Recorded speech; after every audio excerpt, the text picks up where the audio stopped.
Right now, at this very second, there are 6 invisible enemies sabotaging your wealth and success.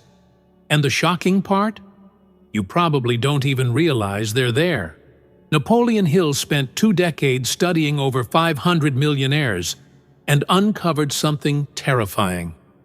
The real obstacle to your prosperity isn't lack of opportunity.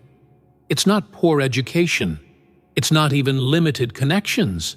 What's truly holding you back are 6 fundamental fears that were programmed into your brain during childhood, and they're controlling every financial decision you make today. Here's what makes this absolutely chilling. These fears operate completely under your radar.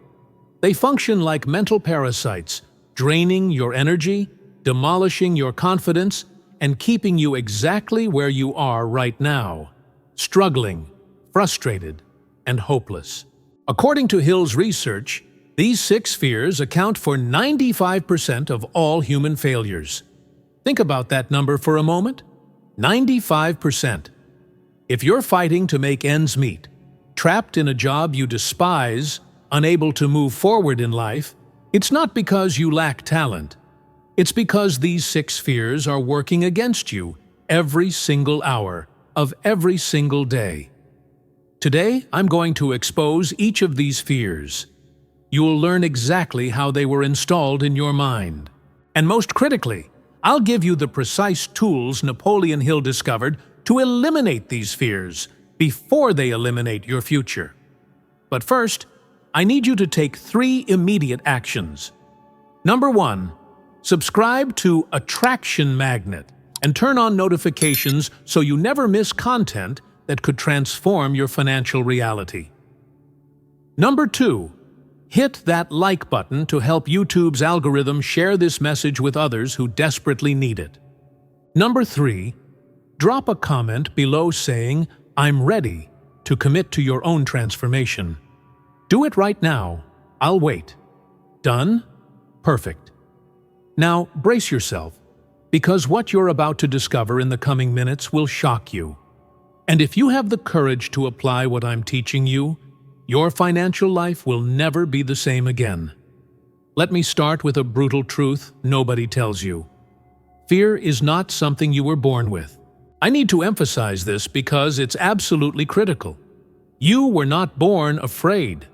When you entered this world, you were pure potential. You had no fear of failure, no fear of trying, no fear of making mistakes. Then something happened. Society began programming you. Your parents, despite their good intentions, started warning you constantly. Watch out for that. Don't do this. You could get hurt. Your teachers trained you to fear errors, wrong answers, and standing out. Religious institutions taught you to fear death, sin, and eternal damnation. Napoleon Hill labeled this phenomenon social heredity, which differs entirely from physical heredity. These fears weren't passed down through your DNA. They were learned. They were implanted in your mind like mental viruses through 2 primary channels. First, through physical heredity. Evolution programmed us with certain survival fears. Our ancestors who lacked fear of predators got eaten. Those with fear survived and passed their genes forward. But here's the critical problem. We inherited an alarm system designed to protect us from saber-toothed tigers. And now that same system activates when we receive emails from our boss or look at unpaid bills. Second, through social heredity, which proves even more powerful. From your first day alive, society has bombarded your mind with fear-based messages. Media teaches you to fear poverty by showcasing the horrors of destitution. Religion teaches you to fear death by painting vivid pictures of hell. Culture teaches you to fear criticism by showing what happens to those who step out of line. During his extensive research, Hill made a revolutionary discovery. All human fears can be traced back to Seer EX basic categories. These 6 fears function like roots of a poisonous tree. You can trim the branches, the small daily fears and anxieties, but unless you tear out the roots, they'll keep growing back. Here's something that will shock you. Hill estimated that only 2% of people are completely free from these 6 fears. The remaining 98%, and statistically, you're probably in this group, are being controlled by at least one, if not several, of these fears simultaneously. Consider this carefully. If 98% of people are victims of these fears, and 95% of people never achieve genuine financial success, do you think that's coincidence? It's not coincidence. It's direct cause and effect.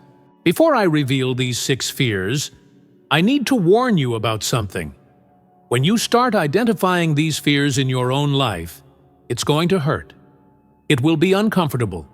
You'll want to deny it. Your mind will try protecting you from the truth by saying, "But I don't have that fear," or "This doesn't apply to me." That's exactly the trap. The most dangerous fear is the one you refuse to acknowledge. It's like a tumor you ignore because you're afraid of getting tested. Ignoring it doesn't make the problem disappear.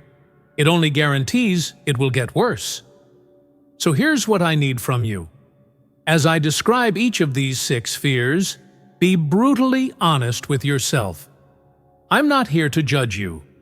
Napoleon Hill wasn't judging anyone when he discovered this. He was simply reporting the facts about how the human mind operates. Remember this: you cannot fix what you won't admit is broken. You cannot fight an enemy you refuse to see. These 6 fears are your enemies. They're stealing your future. They're sabotaging your chances at wealth. And it's time to drag them into the light and destroy them once and for all. Prepare yourself. What comes next will fundamentally change your perspective on why your life is the way it is. And more importantly, it will give you the power to change it. Napoleon Hill was absolutely clear about this. The fear of poverty is the most destructive of all 6 fears. Let that sink in. Not the fear of death, not the fear of disease, the fear of poverty. And when you understand why, everything clicks into place. Hill wrote, and this is a direct quote, "It requires courage to tell the truth about the origin of this fear, and even greater courage to accept the truth after it has been told." So here's the brutal truth. The fear of poverty grew from man's inherent habit of preying upon his fellow man economically. Let me translate that into simple terms. You fear being poor because, deep down, you know we live in a world where people constantly try taking financial advantage of each other. Lower animals devour each other physically. Man, with his superior intellect, devours his fellow humans financially. That's why we have thousands of laws on the books. Laws against fraud, theft, market manipulation, Ponzi schemes. Why do we need so many laws? Because without them, it would be complete financial jungle warfare. Now let me show you how this fear is destroying your life, right this second. Symptom number 1, indifference. Have you lost your ambition? Are you just getting by? That's the fear of poverty paralyzing you. It's like an animal entering hibernation when it senses it cannot escape the predator. Your mind decides, "Why try? I'll fail anyway." Result? You attempt nothing. Symptom number 2, indecision. Do you freeze when making money decisions? Do you take weeks, months, or years deciding about investments, career changes, or starting a business? That's the fear of poverty keeping you trapped. Indecision is a form of procrastination, and procrastination is a symptom of fear. Symptom number 3, doubt. Do you always find reasons why something won't work? Do you always see obstacles before opportunities? That constant doubt is the fear of poverty whispering in your ear. Don't risk it. You might lose the little you have. Stay where you are. At least here it's safe. Symptom number 4, constant worry. Do you lie awake at night thinking about bills? Is your first reaction to hearing about an opportunity thinking of everything that could go wrong? Do you live in a constant state of financial anxiety? That's not prudence. That's the fear of poverty poisoning every moment of your life. Symptom number 5, procrastination. Are you always waiting for the right moment? Do you always have an excuse not to start? When I have more money, when I have more time, when the economy improves. These are just masks for the real problem. You're afraid to try and fail, so you don't try at all. Symptom number 6, excessive self-criticism. Do you always find faults in yourself? Do you always feel not good enough? Do you always think other people are more qualified, smarter, more deserving? That's the fear of poverty manifesting as low self-esteem. Now here's something that will shock you. Hill discovered that the fear of poverty is contagious. You can catch it from other people like a virus. If you spend time with people who constantly talk about how difficult everything is, how money is scarce, how opportunities don't exist, you'll start believing it too. Hill wrote, "Nothing brings man so much suffering and humiliation as poverty. No wonder man fears poverty." And here's the cruelest part. Society judges you mercilessly by your financial success. A man is considered less than the dust of the earth unless he can display a healthy bank account. Marriages begin and end based purely on the wealth of one or both parties. Hill observed something fascinating. You may commit murder, engage in robbery, rape, and all other forms of violating others' rights, and still regain a high position in your fellows' minds, provided you don't lose your wealth. Poverty, therefore, is a crime, an unforgivable sin. Read that again. Society will forgive you for anything except being poor. That's why the fear is so powerful. It's not just about money. It's about identity, worth, and human dignity. So how do you defeat this fear? First, acknowledge you're struggling with it. Stop pretending you don't care about money. Stop rationalizing your financial situation. Admit, yes, I fear poverty, and this fear is controlling me. Second, understand the source. Your fear of poverty isn't about money. It's about what lacking money means in society. It's about rejection, humiliation, insecurity. When you understand this, you can separate real fear, basic needs, from irrational fear, social identity. Third, take action despite the fear. Napoleon Hill was emphatic about this. You don't wait for fear to disappear before acting. You act despite the fear. Each courageous action weakens the fear. Each time you procrastinate, the fear grows stronger. Fourth, change your mental environment. Stop consuming news about recession, crisis, unemployment. Stop spending time with people who constantly complain about money. Start filling your mind with success stories, prosperity principles, and abundance philosophy. Fifth, develop a definite plan. Fear thrives on vagueness. When you have a clear plan for how you'll earn money, save, invest, and grow, fear loses its power. Vagueness feeds fear. Clarity destroys it. Hill discovered that wealthy people have the same fears as poor people. The difference is they act despite the fear. They're not more courageous. They're not smarter. They simply refuse to let the fear of poverty control them. Let me give you a real example.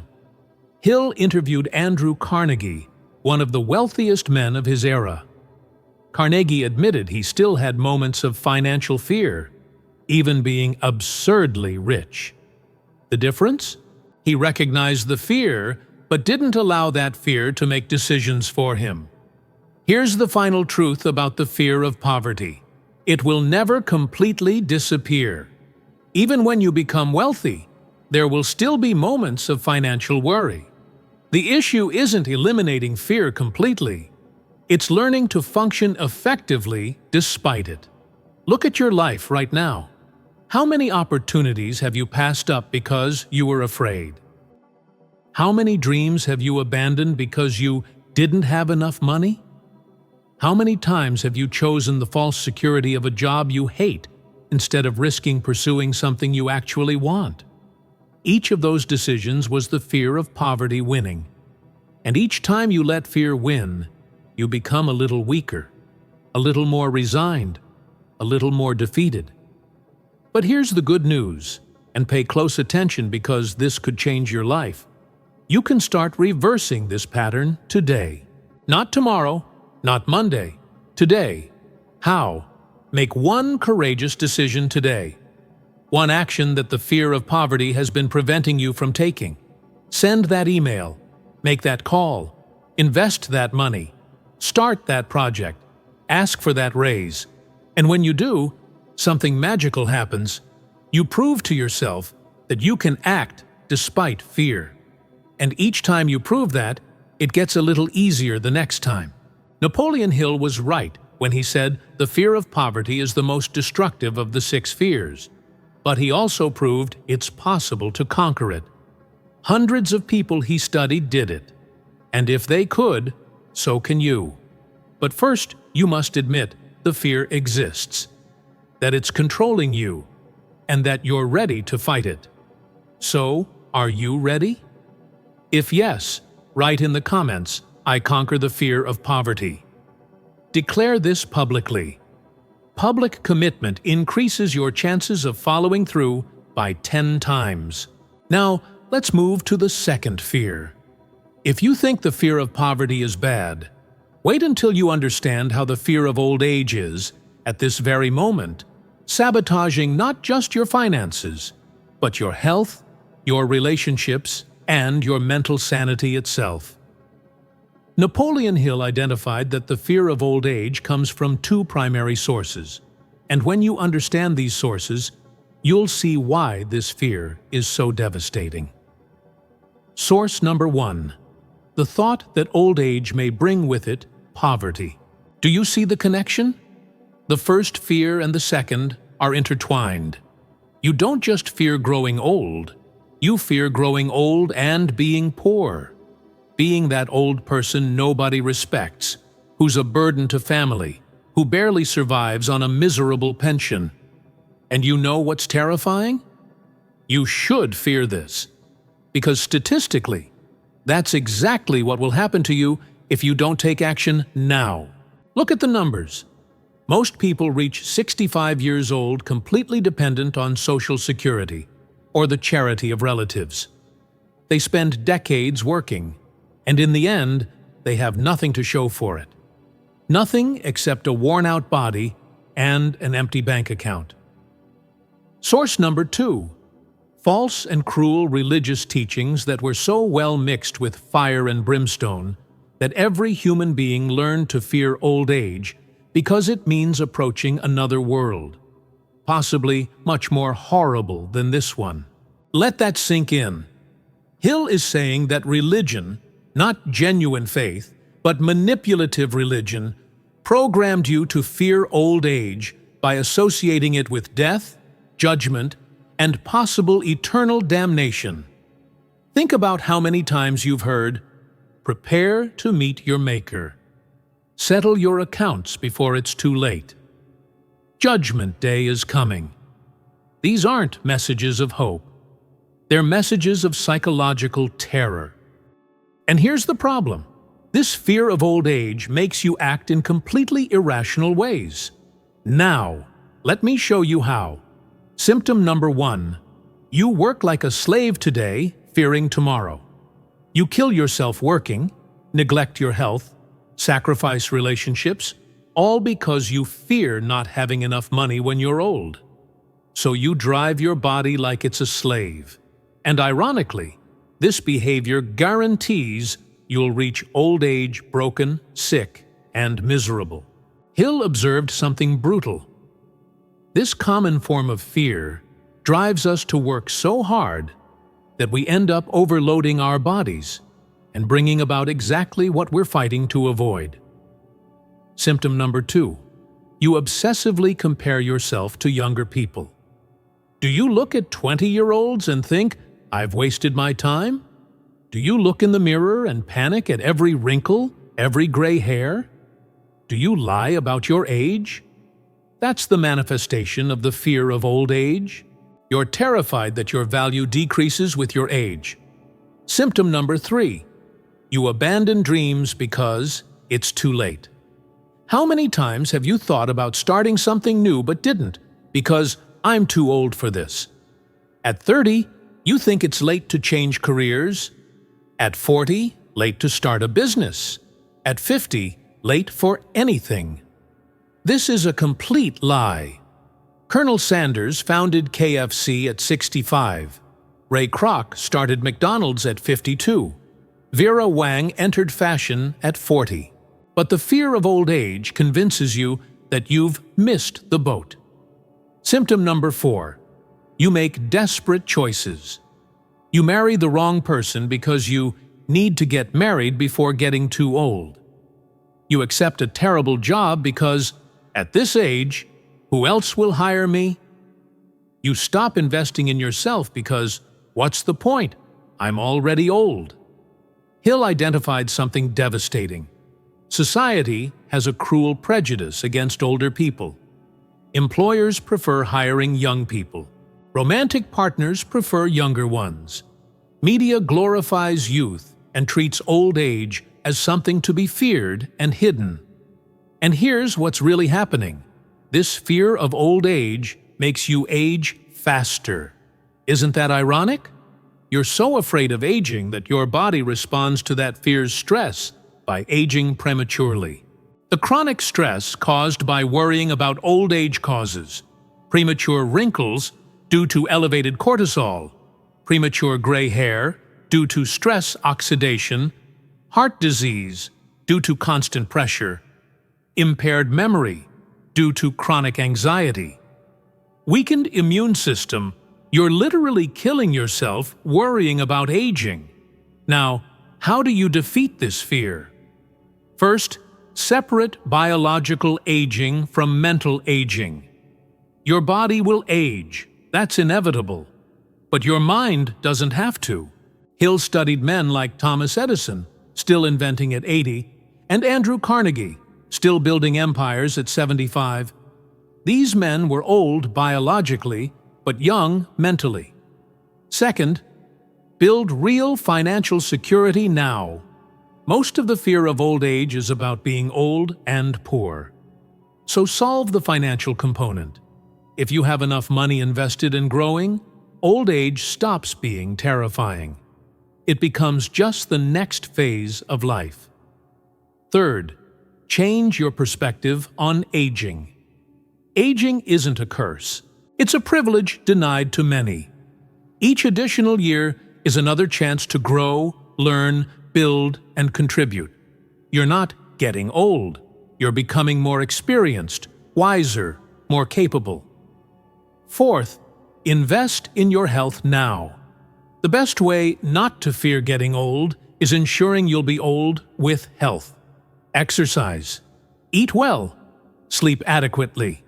Take care of your mind. A healthy body and mind at 70 beats a destroyed body and mind at 40.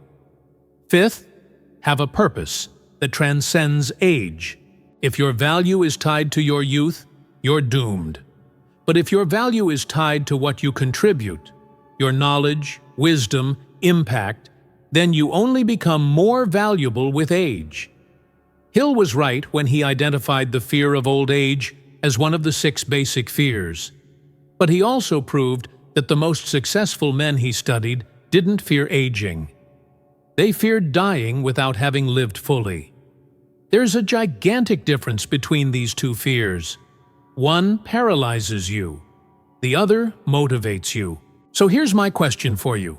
Will you spend the next 20, 30, 40 years fearing getting old? Or will you accept that aging is inevitable and focus on making each year count?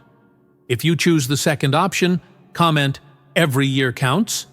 And let's move to the third fear, which may be even more destructive than the first two. Brace yourself, because this next fear is probably destroying you right now, and you don't even realize it. Napoleon Hill was brutal in his analysis. The fear of criticism robs man of his initiative, destroys his power of imagination, limits his individuality, takes away his self-confidence, and does damage in hundreds of other ways. Let me ask you some direct questions, and I want you to be honest with yourself. Have you ever avoided posting something on social media because you feared what people would think? Have you ever had a business idea but didn't execute it because you feared being called crazy? Have you ever wanted to change your style, hair, clothing, but didn't because you feared criticism? Have you ever stayed silent in a meeting when you had something valuable to say because you feared looking stupid? If you answered yes to any of these questions, the fear of criticism is controlling you. And let me tell you something that will shock you. This fear was deliberately implanted in you. Hill identified something revolutionary. Where did man acquire this basic fear? We cannot determine with certainty, but one thing is sure: he has it in well-developed form. But Hill had a fascinating theory. He believed the fear of criticism began when politics emerged. Others believe it started at the first meeting of a women's group known as the Women's Club. Hill had a dark sense of humor, you see. But look at the facts about how the fear of criticism controls you. Fact number 1. Men are bald purely from fear of criticism. You read that right. Hill explained, "Heads become bald because of the protection of hats, with tight bands that cut off circulation to the hair roots. Men wear hats not because they actually need them for comfort, but mainly because everybody's doing it. And the individual falls in line and does it too, so that some other individual won't criticize him. Women rarely go bald because they wear loose hats. But don't think women are free from the fear of criticism associated with hats. Ask any woman if she'd have the courage to walk down the street wearing a hat that's out of style. She'd rather die." Fact number 2. The entire fashion industry is built on your fear of being criticized. Why do styles change every season? Why do you need to buy new clothes every year? It's not because the old ones are worn out. It's because manufacturers know you fear wearing something out of fashion. They change styles so you feel obligated to buy more. Hill was direct. The clothing manufacturer knows how the human animal fears wearing a garment that is one season out of tune with what everyone's wearing now. Fact number 3. You're trapped in a job you hate from fear of criticism. Why don't you ask for that raise? Why don't you change careers? Why don't you start your own business? Fear of what others will say. He'll seem arrogant asking for a raise. She's crazy changing careers at 35. Who does he think he is, starting a business without experience? These judgments don't even need to be real. You imagine them in your head, and they paralyze you just as much as if they were real. Fact number 4. You don't express your true opinions from fear of criticism. Hill made a devastating observation. Practically any adult who has reached the age of mental maturity, 35 to 45 years as a general average, has in their mind a decided disbelief and rebellion against most of the fables taught by the majority of religionists. But how many of these people express this openly? Almost none. Why? Fear of criticism, fear of being called ungodly, atheist, immoral. The fear of criticism is so powerful it keeps people prisoners of beliefs they don't even believe anymore. Fact number 5. The fear of criticism destroys marriages and relationships. Hill touched on something deep. When two people lose romantic interest in each other but remain married, it's often from fear of criticism. What will others think if we divorce? What will my family say? How will I explain this at work? Result? Millions of people living in dead relationships because they fear what other people will say. Now comes the part that will make you furious. The fear of criticism has no rational basis.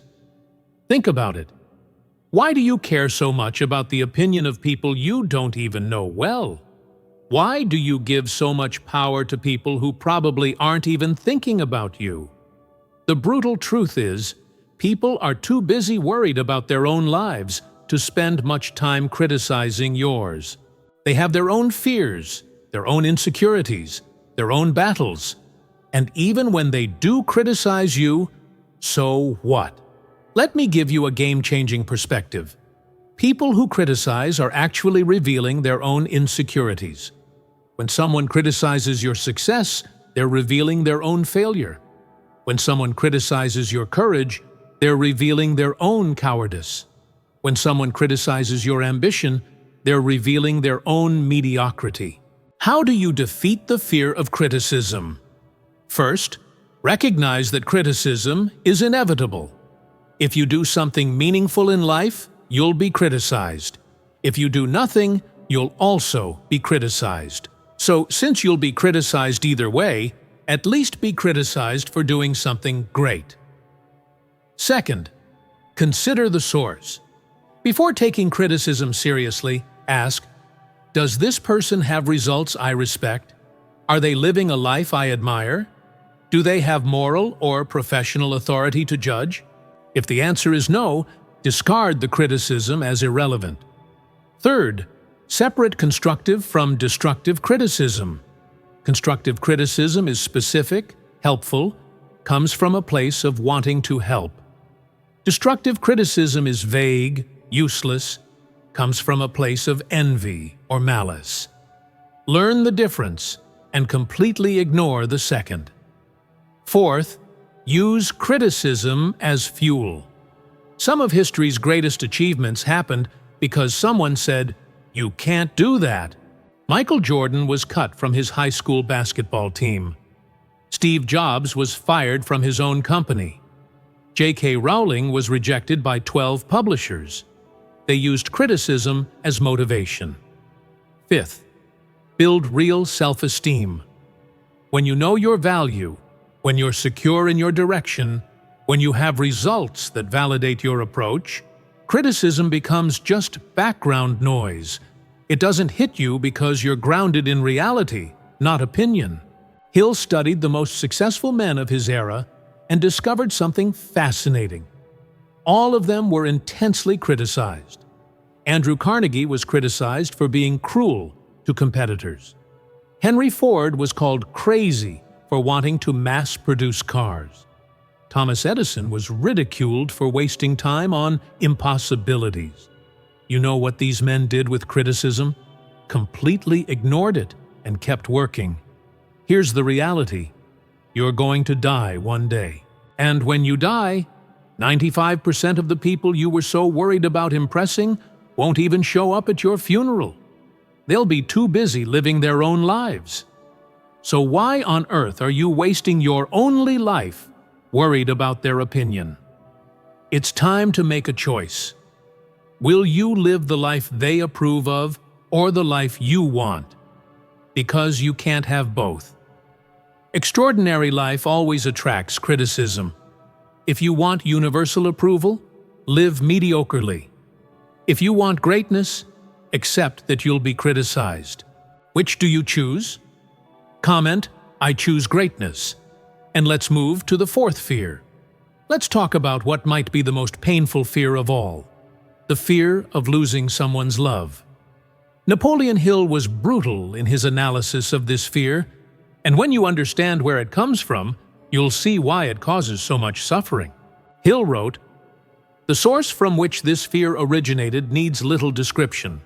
For it is obvious that it grew out of man's nature to steal his fellow man's mate, or at least to take liberties with her, without the knowledge of her rightful Lord and Master. Translation: the fear of losing love exists because, deep down, we know we live in a world where people steal each other's partners. You fear losing someone you love because you know there are other people out there who might try taking them away. And here's the darker truth. Hill said that, by nature, all men are polygamous, a statement that will make many people deny furiously, but which modern evolutionary science confirms. I'm not saying this is right or wrong. I'm just saying it's a fact about human nature. And this fact creates the fear. Now let me show you how this fear is destroying you. Symptom number 1. Pathological jealousy. Hill was direct. There is no doubt that jealousy and all other similar forms of dementia, precox, insanity, grew from man's inherent fear of losing someone's love. You read that correctly. Jealousy is a form of insanity. When you're possessed by jealousy, you're not thinking rationally. You're operating from a primitive place of pure fear. Jealousy makes you check your partner's phone, question every social interaction, interpret innocence as guilt, create scenarios in your head, destroy perfectly good relationships. Symptom number 2. Controlling behavior. When you fear losing someone, you try to control. You dictate where they can go, who they can talk to, what they can wear. You think you're protecting the relationship, but you're actually guaranteeing its destruction. Nobody wants to be controlled. The tighter you squeeze, the more they want to escape. It's like trying to hold sand. The more force you use, the more escapes between your fingers. Symptom number 3. Tolerating abuse. Here's something devastating. People with intense fear of losing someone's love often tolerate abuse. Physical, emotional, financial. They think this is better than losing them completely. They're so terrified of being alone that they accept crumbs of love that isn't even real love. Symptom number 4. Loss of identity. You mold yourself into what you think the partner wants. You abandon your hobbies, friends, dreams. You become a less authentic version of yourself, all because you fear that if you're really you, they'll abandon you. And here's the cruel irony. When you lose your identity to keep someone, you become less attractive and increase the chances of losing the person anyway. Symptom number 5.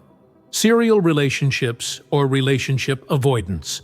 Some people react to the fear of losing love by jumping from relationship to relationship, never committing deeply because, if I don't attach too much, it won't hurt when it ends. Others avoid relationships completely using inverted logic. I can't lose what I never had. Both are prisoners of the same fear. Hill made a fascinating observation. Of all the sane lunatics studied by this author, the one represented by a man who became jealous over some woman, or a woman who became jealous over some man, is the strangest. And then he added something profound. The author, fortunately, never had more than one personal experience with this form of insanity, but from that experience learned enough to justify him in stating that the fear of losing someone's love is one of the most painful, if not in fact the most painful, of all 6 basic fears. Let that penetrate. Napoleon Hill himself admitted this is possibly the most painful of the fears. So how do you defeat this fear? First, understand that you cannot own another person. Healthy relationships aren't about possession. They're about mutual daily choice. If someone's with you only because you're holding them, you've already lost them. If they choose to be with you freely every day, you have nothing to fear. Second, develop self-love. First, the irony is that when you truly love yourself, when you know your value, the fear of losing another's love decreases dramatically. You think, if this person leaves me, it will hurt, but I'll survive because I am complete, even alone. Third, understand that fear never preserves love. You cannot use fear, control, jealousy, or manipulation to keep someone. That only guarantees they'll eventually leave. Genuine love thrives in freedom, not prison. Fourth, accept that loss is possible and okay. Yes, you can lose someone you love. It can hurt terribly. But here's what you need to understand. The possibility of loss doesn't justify living in constant fear. If you spend the whole relationship fearing losing it, you never actually lived the relationship. Fifth, recognize destructive patterns. If you have a history of relationships where you're always jealous, always insecure, always afraid, the problem probably isn't the partners. It's an unresolved pattern in you. Seek professional help if necessary. Therapy isn't weakness. It's one of the strongest decisions you can make. Hill observed that this fear often leads to the most violent forms of permanent insanity. Stories of crimes of passion, people who kill their partners with the logic, if I can't have them, nobody can. Obsessions that destroy lives. All of this comes from the fear of losing love taken to the extreme. But even if you never reach those extremes, this fear can silently destroy your happiness and relationships for decades. Here's a final truth about this fear. Relationships based on fear are doomed. Relationships based on genuine love, trust, and mutual choice have a chance to last. So stop trying to hold on to someone. Instead, become someone worth choosing to stay with. And if someone chooses to leave anyway, it will hurt, but you'll survive. And you'll be free to find someone who genuinely chooses you. Are you ready to release this fear? Comment, I release the fear, and let's move to the fifth fear. Now let's talk about a fear that, especially after the recent years the world has lived through, has become even more powerful. The fear of ill health. And Napoleon Hill will show you something shocking. This fear isn't just about real disease, it creates disease. Hill wrote, this fear has its origin, to a considerable extent also, in the same sources from which the fears of poverty and old age are derived. See the pattern? These fears are all connected. The fear of ill health is intimately associated with poverty, because disease can bankrupt you, and old age, because we associate old age with disease. But Hill identified something even more sinister. Also, through the law of suggestion skillfully manipulated by those who profit from ill health. Let that sink in. There are entire industries built on making you fear getting sick. The pharmaceutical industry, the health insurance industry, even parts of the medical industry, all benefit when you're terrified of the possibility of disease. Don't misunderstand me. Doctors and medicine are necessary and save lives. But Hill was pointing to an uncomfortable truth. When your fear of disease is exploited commercially, you make irrational decisions that make you less healthy, not more. Let me show you how this fear controls you. Symptom number 1. Hypochondria. Do you feel any little ache and immediately Google it? Every headache is a tumor. Every chest pain is a heart attack. Every forgotten word is Alzheimer's. You spend more energy worrying about imaginary diseases than you would dealing with real ones. Hill was right when he said, the fear of ill health is born of both physical and social heredity. From birth to death, there exists eternal warfare within each physical body. Warfare between groups of cells, one group known as the friendly builders of the body, and the other as the destroyers, or disease germs. But here's the key. Your mind determines which group wins that war. When you're constantly fearing disease, you're literally weakening your immune system. Symptom number 2. You spend fortunes on magic solutions, supplements promising miraculous cures, fad diets, exercise equipment you never use, expensive health insurance that drains your resources but gives you the illusion of security. You're buying temporary peace of mind for your fear, not real health. Symptom number 3. You avoid living from fear of disease. You don't travel because you might catch something. You don't socialize because there are too many germs. You don't try new foods because it might make you sick. You don't exercise because you might get hurt. You're so busy trying not to die that you forgot to live. Symptom number 4. Self-medication and substance abuse. Here's something Hill probably couldn't speak openly about in 1928, but which is an epidemic today.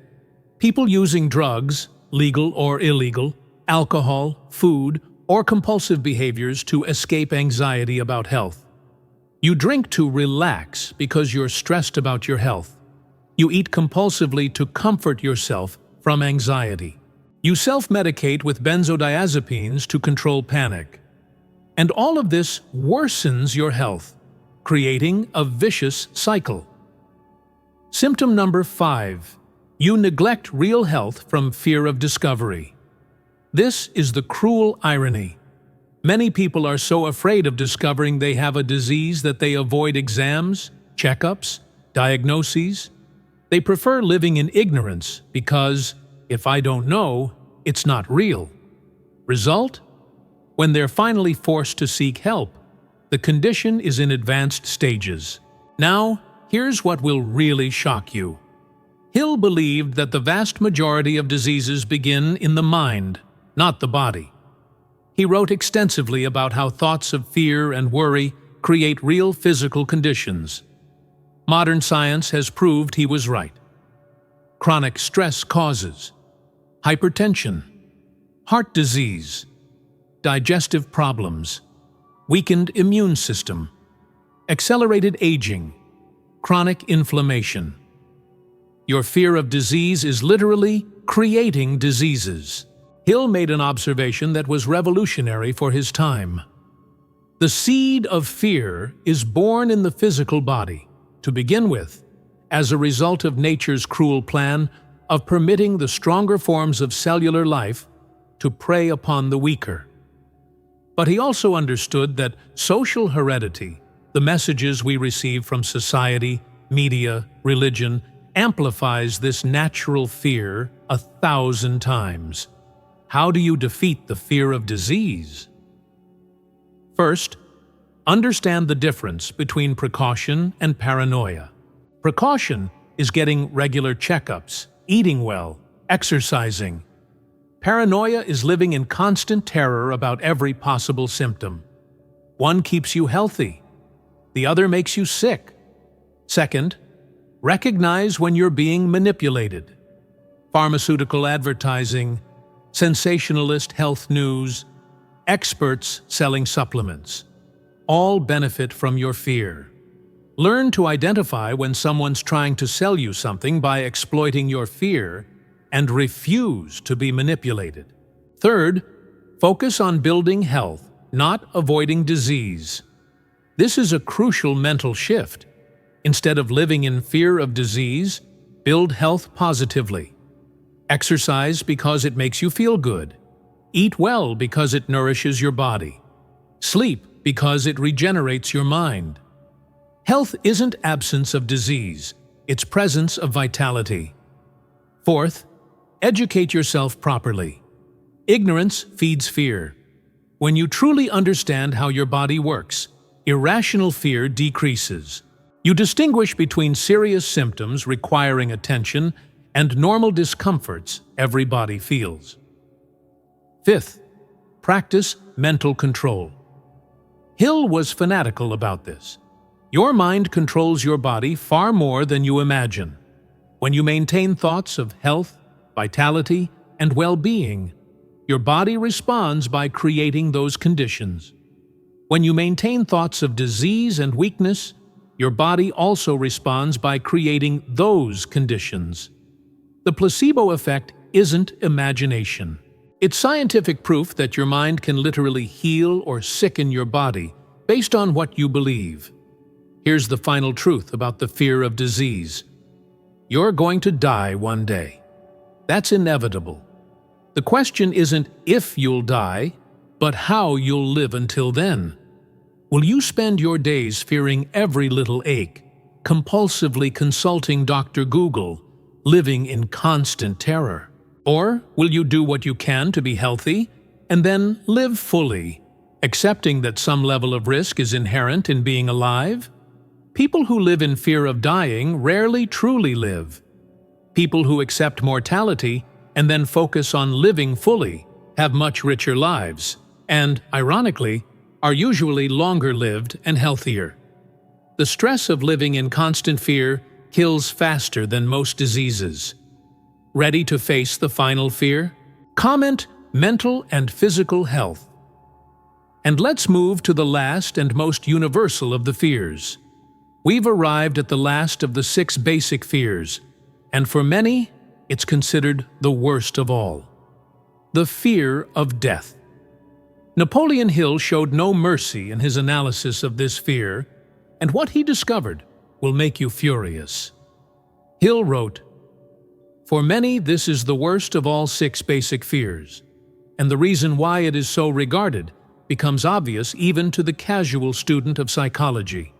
And then he dropped a bomb. The terrible pangs of fear associated with death may be charged directly to religious fanaticism, the source which is more responsible for it than all other sources combined. Let that penetrate deeply into your consciousness. According to Hill, religion, not genuine faith, but manipulative religious fanaticism, is the biggest reason for the terror people feel about death. He continued, "The so-called heathens are not as afraid of death as the civilized, especially that portion of the civilized population that has come under the influence of theology. I'll be direct with you, you were programmed to have terror of death through manipulative religious teachings that use fear as a control tool." Hill explained, "For hundreds of millions of years, man has been asking the still unanswered, and, it may be, unanswerable questions. Whence? And whither? Earth? Where did I come from, and where am I going after death?" And then he exposed the cruel manipulation. "Come into my tent," says one leader, "and you may go to heaven after death." Heaven was then painted as a wonderful city, whose streets were lined with gold and studded with precious stones. "Stay out of my tent, and you may go straight to hell." Hell was then painted as a blazing furnace, where the poor victim might have the misery of burning forever in brimstone. No wonder mankind fears death. You were terrorized about death so you could be controlled in life. Now let me show you how this fear is destroying you now. Symptom number 1. You never really live. You're so worried about not dying that you forget to live. You avoid risks, avoid adventures, avoid pursuing dreams because, what if something goes wrong? You're so busy trying not to die that you never actually live. Symptom number 2. You waste time on empty rituals. How many hours, days, years have you spent in religious rituals that add nothing to your actual life, just because you were threatened with eternal damnation if you don't participate? How many Sundays have you wasted in places you didn't want to be, doing things you didn't believe in, from pure fear of what would happen after you die? Symptom number 3. Paralyzing existential crises. Do you wake up at 3 a.m. in panic about death? Do you have anxiety attacks thinking about non-existence? Do you feel terror when thinking about ceasing to exist? This isn't a natural reaction. It's the result of destructive mental programming. Symptom number 4. You accept injustice, thinking you'll be rewarded in the afterlife. This is perhaps the most insidious. You tolerate poverty, tolerate abuse, tolerate injustice because you were taught that your reward is in heaven. You're being robbed of your only guaranteed life based on promises about an afterlife that nobody can prove exists. Hill was brutal about this. The truth is this, nothing less and nothing more, that no man knows nor has any man ever known where we come from, at birth or where we go at death. Any person claiming otherwise is either deceiving themselves or is a conscious impostor who makes it a business to live without rendering service of value through playing upon the credulity of humanity. Nobody knows for certain what happens after death. Anyone claiming to know with certainty is lying or has been deceived. Symptom number 5. You make life decisions based on fear of death. You don't travel to certain places because it's dangerous. You don't try new things because you might die. You don't stand up for what you believe because they might kill me. You're letting the fear of death control all your life decisions. Hill made a devastating observation. Hardly a day passes that one cannot see a newspaper account of at least one suicide as a result of worry over debts. The slavery of debt causes more suicides each year than all other causes combined, which is a slight indication of the cruelty of the fear of poverty. People face death to escape the fear of poverty, but rarely do the opposite. That tells you something about which fears are really the most powerful. But here's something fascinating. Hill studied soldiers in war. Millions of men faced front-line trenches without flinching, knowing death could reach them any moment. These same men, when facing the fear of poverty, often cringed and, through sheer desperation that paralyzes their reason, sometimes committed suicide. The fear of poverty is literally worse than the fear of death for many people. Now, how do you defeat the fear of death? First, accept that nobody knows for certain. Free yourself from dogmas claiming to know exactly what happens after death. Maybe heaven exists. Maybe reincarnation exists. Maybe it's just the end. The honest truth is, nobody knows, and it's okay not to know. Second, focus on what you can control. You can't control if you'll die. Everyone dies. You can't control when you'll die. That's largely random. But you can control how you live while you're here. Focus on that instead of obsessing about the inevitable. Third, live in a way that makes death irrelevant. If you live fully, pursue dreams, love deeply, contribute significantly, create impact, then when death comes, you'll have no regrets. Death is only terrible if you waste life. Fourth, question fear-based teachings. Any religious or philosophical teaching that uses death as a tool to control or frighten you deserves to be questioned deeply. Genuine faith elevates and empowers. Religious manipulation terrorizes and controls. Fifth, practice living in the present. Death is always in the future. Life is always now. The more you live in the present moment, focused on what you're doing now, the less power the fear of future death has over you. Hill was absolutely right when he identified the fear of death as one of the 6 basic fears. And he was even more right when he identified religious fanaticism as the main source of this fear. But here's the liberating truth. Death isn't the enemy. Wasting your life from fear of death is the real enemy.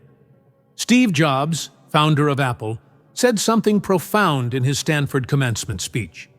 Remembering that you are going to die is the best way I know to avoid the trap of thinking you have something to lose. You are already naked. There is no reason not to follow your heart. The awareness of death should liberate you, not imprison you. So stop living in fear of dying. Accept that it's inevitable, and then live so completely, so passionately, so meaningfully that when death arrives, you can say, "I lived well. I have no regrets." That is victory over the fear of death. Ready for the final summary and action plan? Comment, "Victory over fear." And let's close with the complete strategy. If you've made it this far, you've just journeyed through the 6 invisible enemies controlling 95% of the human population. You now know more about the fears controlling you than most people will ever know. But knowledge without action is worthless. So let's transform everything you've learned into a concrete plan you can start implementing today. First, let's recap the 6 basic fears. Fear of poverty, the most destructive, paralyzes your ability to act. Fear of old age makes you work like a slave while neglecting your life. Fear of criticism keeps you trapped in mediocrity from fear of judgment. Fear of losing love creates insanity, jealousy, destructive behavior. Fear of ill health ironically makes you sick through constant worry. Fear of death prevents you from living fully through terror of the inevitable Napoleon Hill spent 20 years studying over 500 successful people and discovered that all of them had to overcome at least one, usually several, of these fears. The difference between successful and failed people isn't the presence or absence of fear, it's how they respond to fear. Failed people let fear make decisions for them. Successful people feel the fear but act despite it. Now, here's your action plan in 7 steps. Step 1. Honest inventory. Do this today. Get paper and pen. Write down the 6 fears. For each one, give a score from 0 to 10 on how much it controls you. Be brutally honest. Nobody will see this except you. This honesty is the first step to freedom. Step 2. Identify the pattern. This week, for each fear you scored above 5, write 3 specific examples of how it sabotaged you in the last 12 months. Because of fear of X, I didn't do Y, and it cost me Z. Seeing the real cost in black and white will enrage you enough to take action. Step 3. Trace the origin. This week, for each main fear, ask, when did I learn to fear this? Who taught me? What experience programmed me? Understanding the origin depersonalizes the fear. You see, it's not your fear, it's a mental virus that was planted in you. Step 4. Challenge the beliefs. This month, for each fear, write the specific beliefs behind it. Then challenge each belief with facts. For example, belief: if I try and fail, I'll be humiliated. Challenge: how many people actually care about my failures? How often do I remember others' failures? People are busy with their own lives. Step 5. Create a gradual exposure plan. Next 3 months. You don't defeat fears by avoiding them. You defeat them by facing them in progressively larger doses. List 10 actions your fear prevents you from doing, from smallest to largest. Do 1 per week, starting with the smallest. Step 6. Build a supportive environment. Ongoing. Hill was obsessed with environment. You become the average of the 5 people you spend the most time with. If these people are controlled by the same fears as you, you'll never break free. Eliminate ruthlessly. People who reinforce your fears, media that feeds your fears, situations that nurture your fears. ADD intentionally. People who've conquered these fears, content that strengthens you, environments that challenge you positively. Step 7. Monitor and adjust weekly. Every Sunday night, evaluate. This week, when did I let fear control me? When did I act despite fear? Celebrate victories. Learn from slips. Adjust the plan.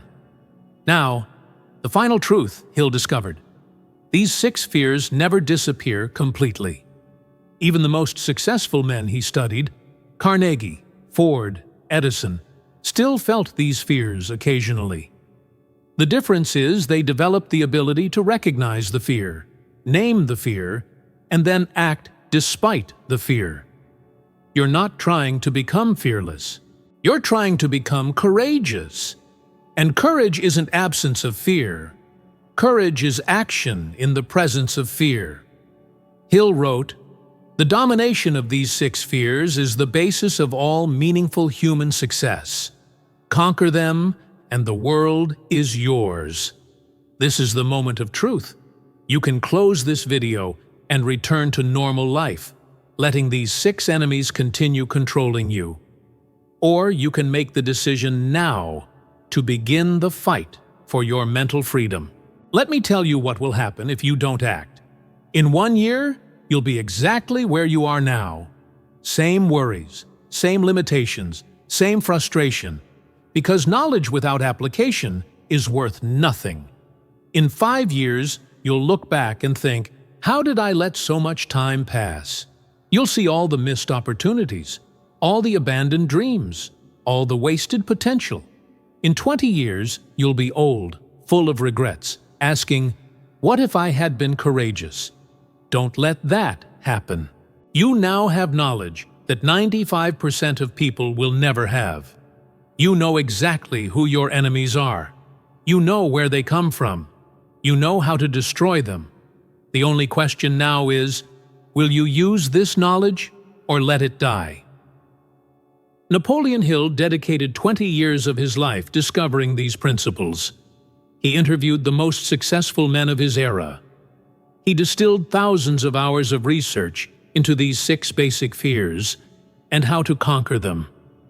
I've spent hours preparing this content for you, but none of it matters if you don't take action.